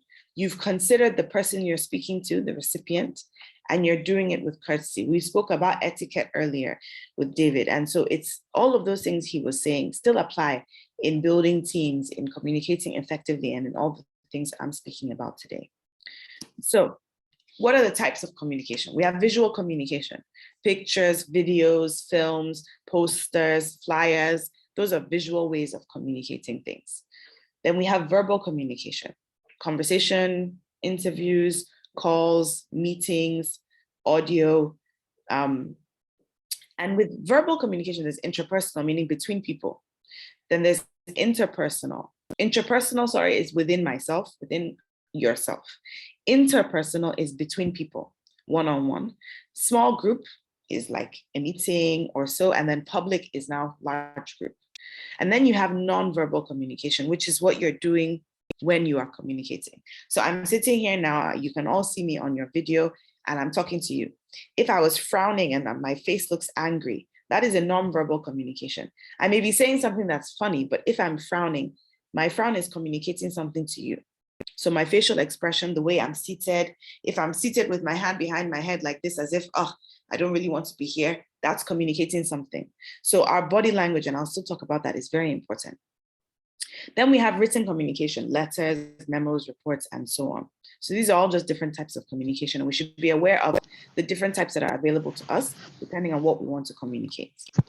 Now, communication tips, when you're communicating, and remember, communicating starts with listening. So when you're listening and when you're communicating, please ensure that you're paying attention. Ensure that your audience has your full attention, not that you're speaking to someone in the background and you've forgotten that you're, on Zoom on a video call. Make sure you're providing eye contact with the people you're speaking with, if it's an in-person, situation. You can nod and, do different things with your body to show that you're following along with what the person or the people are saying. Make sure you don't interrupt. It's very important. When people are speaking, allow them finish what they want to say before you now talk. Don't be on your device, meaning, okay, this is my phone here. I hope you can see it. I'm on my phone. I'm talking to you, but I'm on my phone and I'm distracted. That's not a good communication. You're not doing effective communication if you're doing that. You may think you can multitask, but really it's rude and it's not a good way of showing that you are effective as a communicator. And then respond appropriately at the appropriate times when you're invited to answer a question or to, respond to something that was said. Another communication tip is to plan ahead. What do you exactly want to say? What do you want your people to remember from the conversation you've had with them? What action do you want them to do? Making sure that people have an action to do after you've communicated something is a good way of ensuring that you're effectively communicating, because then you can measure it. If your communication says everybody should be doing this, you can then measure after that communication goes out. Do people do that thing? And if they don't do it, that means that maybe you didn't effectively communicate it. Maybe there's an issue. Maybe you need to go and find out what's going on. Is there a challenge as per why they're not able to do those actions that are required? And then also very important is to keep it simple. Don't use too much English. Sometimes we think that if we use very, very big vocabulary or plenty words, we're making our communication stronger, but many times it just becomes confusing. Keep it simple. Something that I learned early on is that if you want to communicate effectively, what you are saying or what you are writing or what you are recording, will a 5-year-old understand it? A 5-year-old child? If the answer to that question is yes, then it means you've effectively communicated. But if the answer is no, then you need to revise. So especially when talking about things like AMR, antimicrobial resistance is a complicated topic. If you go around saying AMR, AMR, AMR, most people on the road, on the streets, they don't know what AMR is. So how do you break it down in a way that is simple, that is basic, that a 5-year-old can understand? Keep it simple, be brief, and go straight to the point. Those are very important tips. Put yourself in the shoes of the audience. So here you can see one of my team members speaking to some students. But when we go to speak to students in schools, we don't speak to them the same way we speak to health workers when we go and speak to them in hospitals and health facilities. You need to think about the environment where you are and who your audience is. What is going to resonate with them? What are they going to understand? Where are they coming from? What's already in their own minds? What can you tap into that will help them to understand what it is you want to say? Also consider things like the culture of the place where you are. What happens here in Nigeria is not the same as what happens in our neighboring Benin Republic or Togo or Ghana or or South Africa or Kenya or Uganda. Everywhere is different. And even within each of these countries, we have different subcultures as well. Here in Nigeria, we have so many different tribes and so many different types of Nigerians that you can travel 1 hour away and be in a totally different environment with totally different expectations. So you must think about the culture, the language. Many times we don't speak in English when we do our work because the English just doesn't communicate the way we want to. You must also think about your tone of voice. You know, if you come across very like this and you're very authoritative and you sound like you're angry all the time, it makes people feel different about what you're saying. But if you come and you're smiling and you're happy and you're engaging with them, it's different. It helps you communicate differently.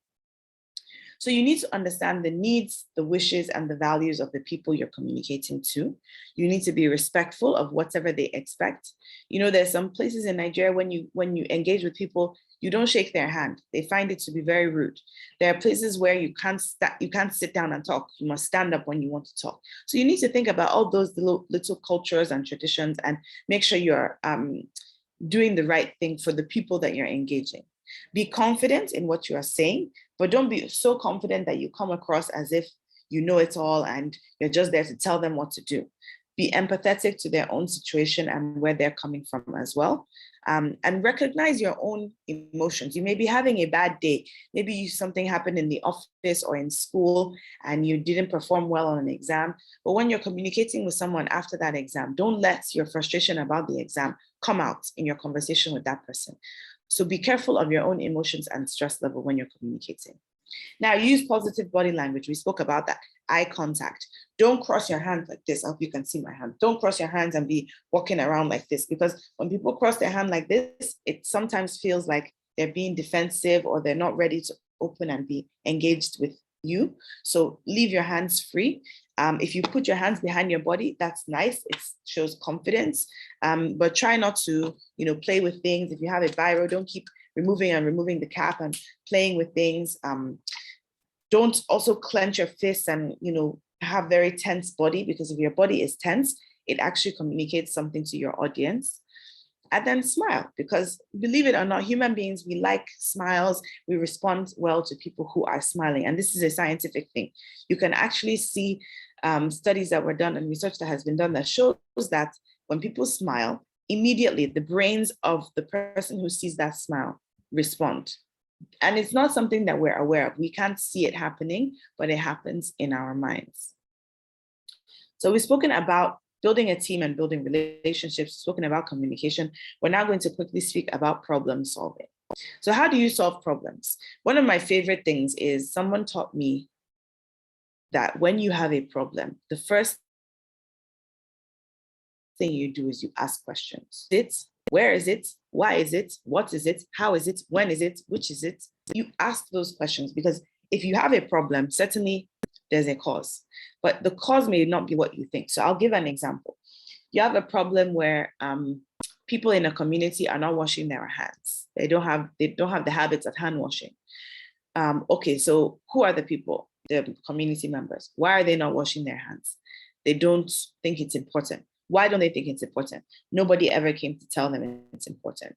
Why didn't anyone ever come to tell them it's important? This community is neglected and it's not a place that people go to. NGOs don't visit. The government has not done any awareness activities. Outreach doesn't happen there. Why doesn't outreach happen there? Because it's a difficult place to get to. Maybe you have to take a canoe, like a small boat to go and get there. It's a faraway community. When you start asking those questions and getting those answers, you start to understand the root of the problem.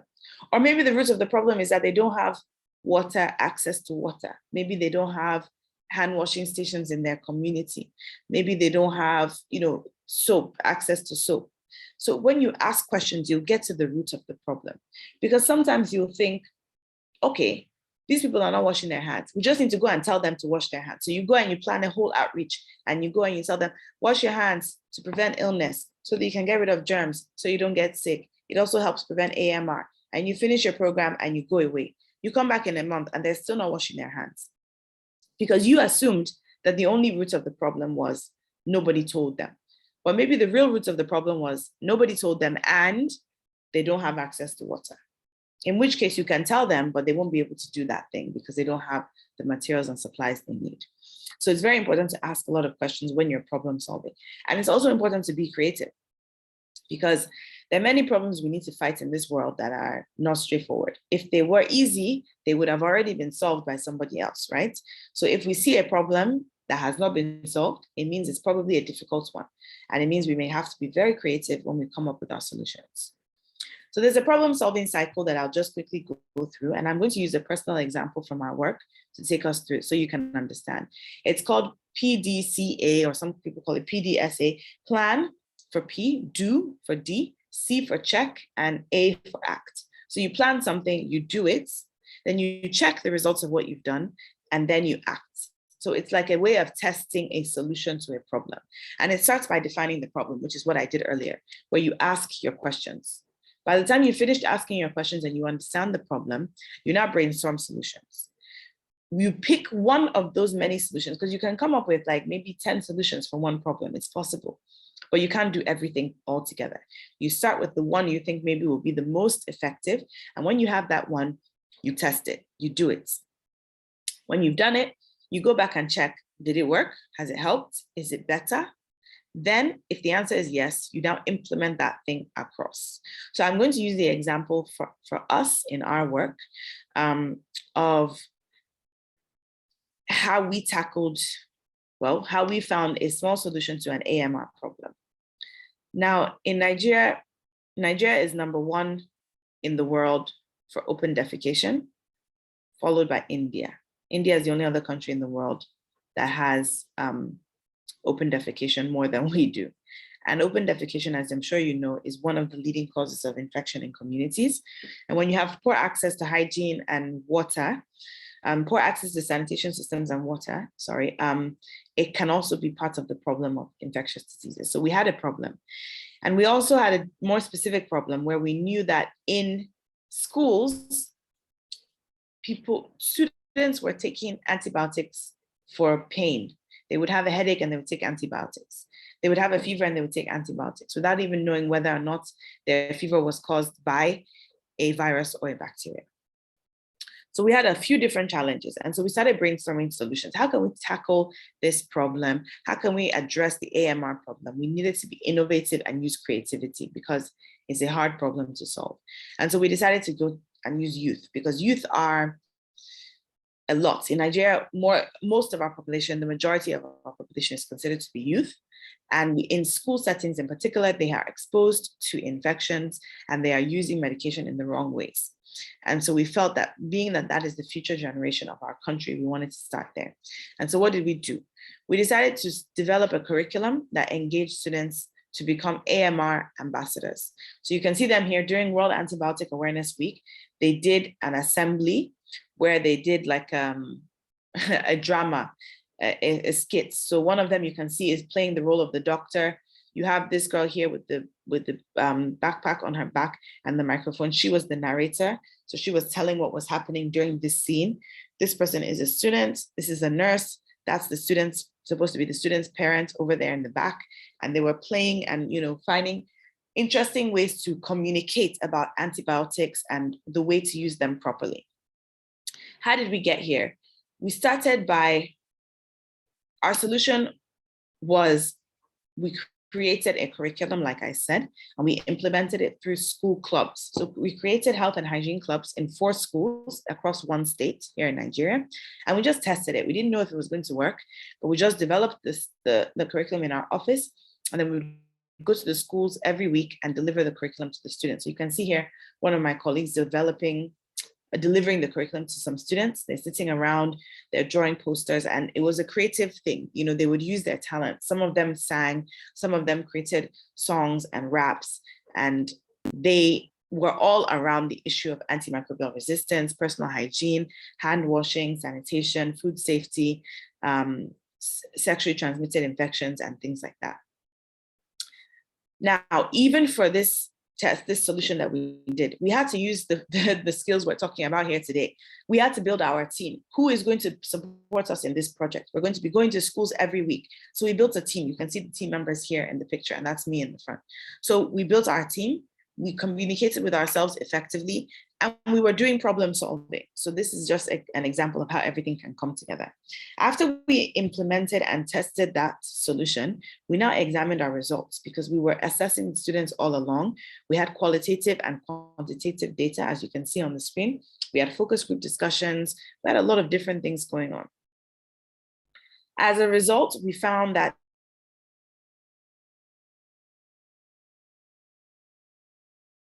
there was an increase in knowledge, students to be creative and be engaged in something that wasn't just going to class every single time. Sorry, I'm getting a notice that my internet is unstable, but I'll keep going because of time. I'm going to skip this slide. This is just a testimonial from one of our students who said that she didn't know about antibiotics only working for bacteria. She thought antibiotics worked for all diseases. And so these are some of our results as well. I'm going to skip this, but the summary is just that it worked. So you can see here some of our students. So then after finding that we found a good solution to this problem, we now wanted to implement that solution everywhere. And so we scaled from 4 schools to 10 schools, and we started working with WHO on the program. And you can see some of the expansion efforts here, going to more schools and engaging more students. And as a result, we were able to train 500 youth ambassadors. And these are some of them here. You can see he's holding a notebook that says, I am a DRASA Youth Ambassador. She was pretending to be a doctor during an assembly in her school, teaching the students about proper use of antimicrobials and the effects of good hygiene. And the next step is that we want to scale across the country. So you can see here, we have 36 states in Nigeria. We've only done this program in 1 state. So now that we know it works, we want to implement it across. So this is a way of finding a solution to a problem and then scaling that solution around. So in conclusion, I know we're running out of time. I want to just say that the COVID-19 pandemic is still ongoing across the world, and especially here on the African continent. But there's a more deadly and silent pandemic, which is also growing, the AMR pandemic. And so your focus on AMR now is even more important. And so I encourage all of you to start building something that will help and contribute to the AMR fight. Everybody has a role to play. You don't have to be a doctor or a nurse or even in a public health NGO. Wherever you find yourself in your school, whoever you find around you, whether it's just your classmates, your family members, everyone around you, you have influence, you have the ability to contribute to the AMR fight. Thank you very much. So over to you, Julian and Daniel. Right. Thank you so much for that excellent presentation. Again, very good discussion, looking at the team building, the communication aspect, the problem solving. I actually learned a lot myself and challenged a lot, very timely, because next week we are going to Kisumu, where we are actually targeting primary school kids as React Africa. So learned a lot. I like the young leader there that I saw. I'll be on the lookout for young natural leaders. I actually took that to note so that we can use that. So I'm glad we are recording this session, because truly very helpful in terms of being very practical. And because part of this program, the students are also going to come up with something they feel they should do to tackle AMR in their context. So definitely very helpful lessons there on communication, team building, setting of the clear objectives and all that problem solving. So thank you so much.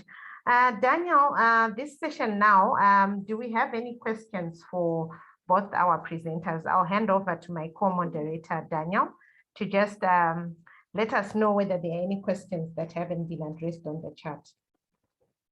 Thank you so much, Julian. I hope I'm audible. Thank you so much, David and Niniola, for the wonderful presentations. It has been a very informative session. I've learned so much on my end. And I would love to, maybe let me share a bit before I can see we have some limited time.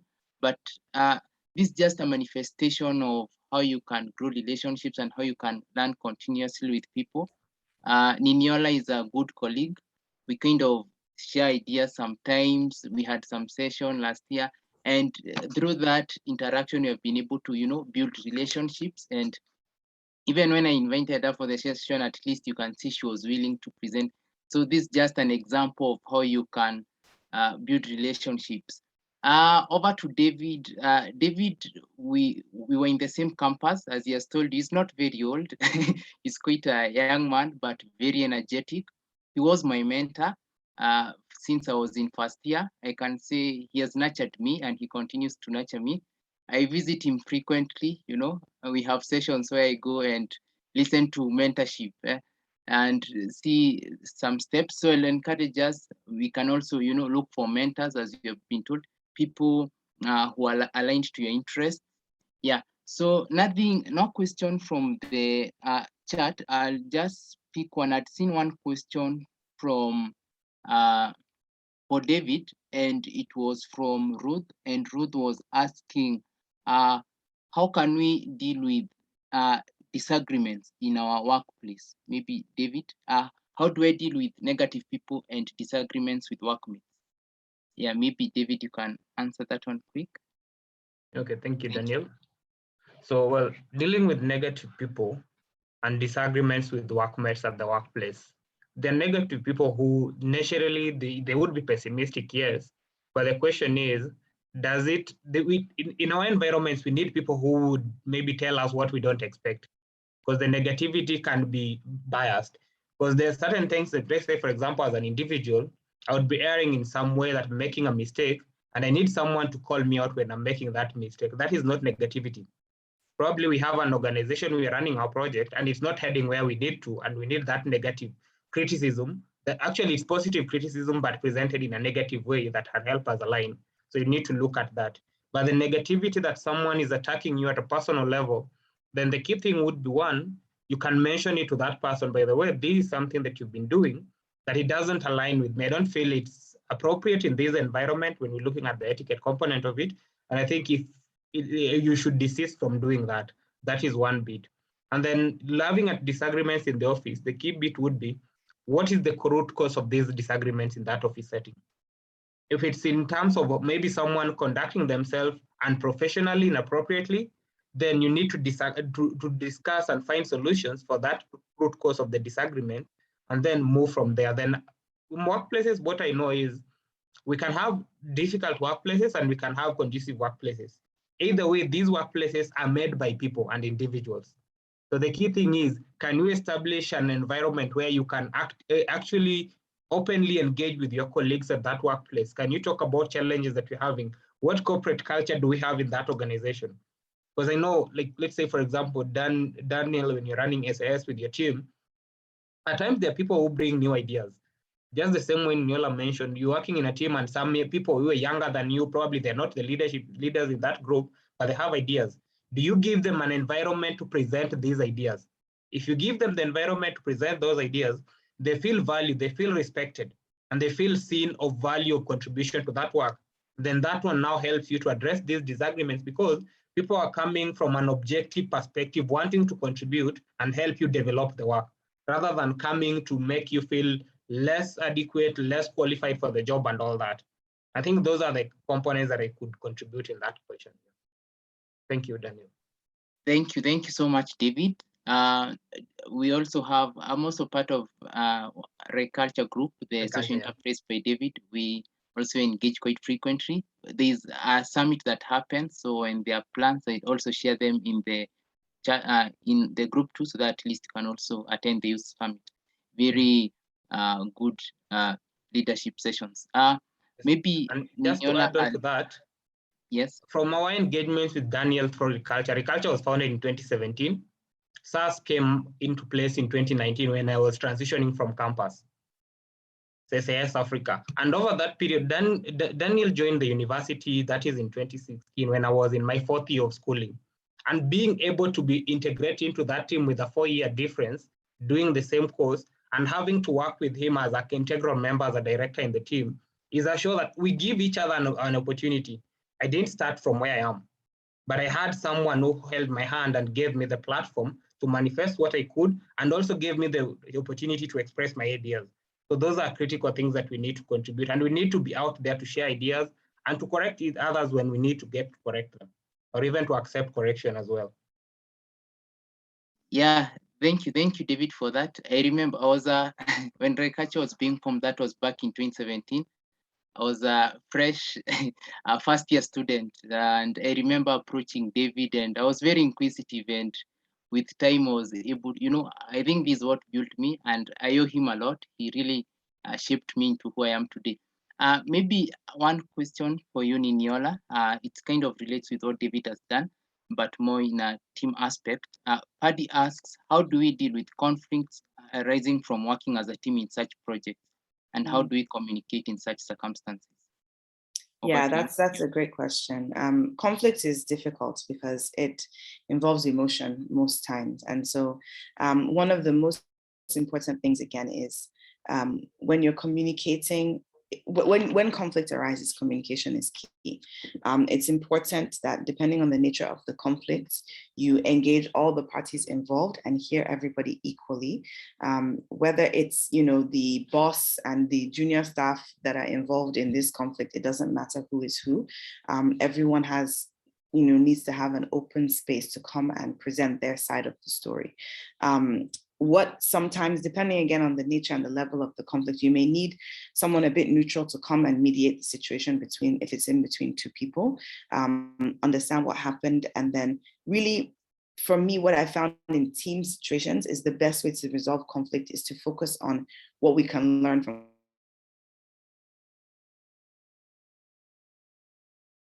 what has happened.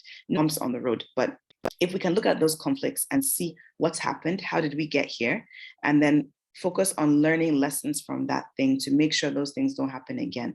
That's really the way we should be looking at it. Because with teams, when you have different personalities, different people coming together, sure, there will be little issues here and there, but it's very important that everyone feels they can speak, they can share, they can give feedback. Oh, I didn't like it when you did this thing, or, why did you do this like this? And if everybody knows that we're all coming from a genuine place and it's not like I'm attacking you or I'm judging you, but I'm really just focused on how can we work better together. If that is the true attitude that everyone has, then resolving conflict will not be such a big deal. Now, there are times when it doesn't work well. I will say that for me, my team, we've been blessed that we've had fantastic people with us. I've only ever had to dismiss one person, and that person was dismissed because they were not a good communicator. They were not a team player. They were breaking some of our policies and rules. So that one was clear. So when conflicts arise, as long as you approach them with the thought process of let everyone speak and ensure that there's something to be learned and take away from the situation, then it can be solved, in an amicable way where we can continue working together and, move forward and be better on the other side of the conflict. Over. Thank you. Thank you so much, Niniola, for that insightful response. Yeah, and we'll follow up with the discussions. As Julian said, we'll share the recording, and in case you need to reach out to any of our speakers today, feel free to reach out. At least David also shared his LinkedIn account in the chat. You can reach out. He shares quite some motivational insights on LinkedIn too. So maybe because of time and Niniola has another commitment that she needs to attend to, I would request that we end there for today. We'll communicate more about next session. We'll have policy and research. As you have seen now, we have shifted from so much technical knowledge on AMR, to soft skills development, because we believe this is also an integral part of shaping you to be an AMR leader. So Saddam, I've seen your question, so I'll pose it to David directly, then he will answer, then I'll share the response to the group. So with that, over to you, Julian. If you have something, then we can end the session. Thank you so much, Daniel, and thank you once again to our speakers for those excellent presentations. So mine is just to say thank you, and also to say, of course, the conversation will keep going. I love the energy, and I see this is, there has been an example, like Daniel has really shown you how even the speakers of today have actually had an influence on him. As I always say, that he has actually crossed over to be almost part of the React team, and yet he's still a student with exams, with everything that goes with it. So really, it's a challenge, and we hope to see leaders coming up. And I would give the floor to our speakers if they have any final comments before we end the session. So I'll start with David. Any concluding remarks from you? Thank you so much, Julian. Thank you, React team and the SAS Africa for inviting me to be part of this session. My parting shot would be, it's simple. We've learned, we know what challenges exist in our very societies where we exist. I can't come to Nigeria, I can't come to Senegal, to Ghana and Uganda to identify your problems and solve them.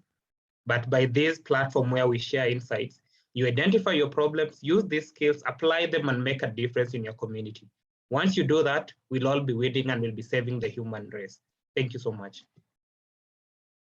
Thank you so much, David. Excellent comments there. Niniola?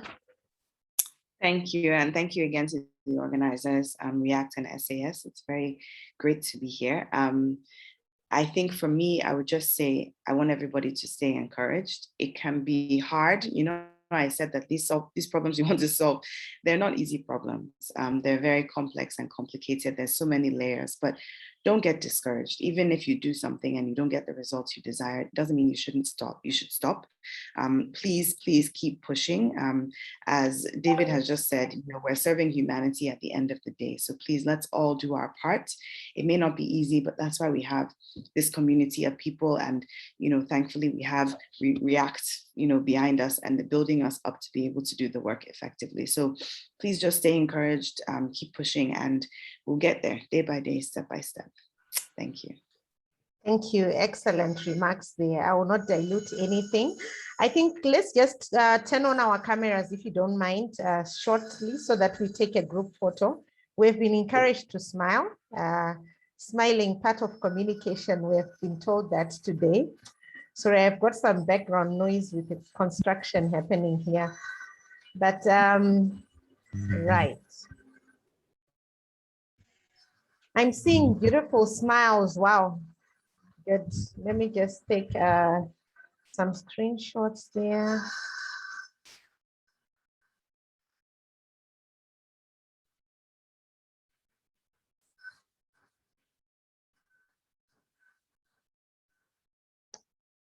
All right.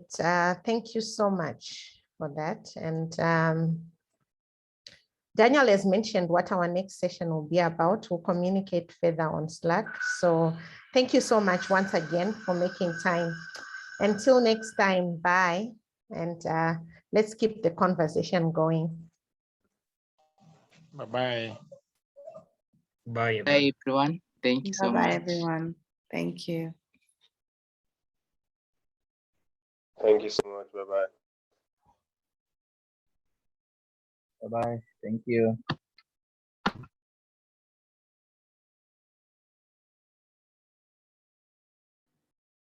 Bye.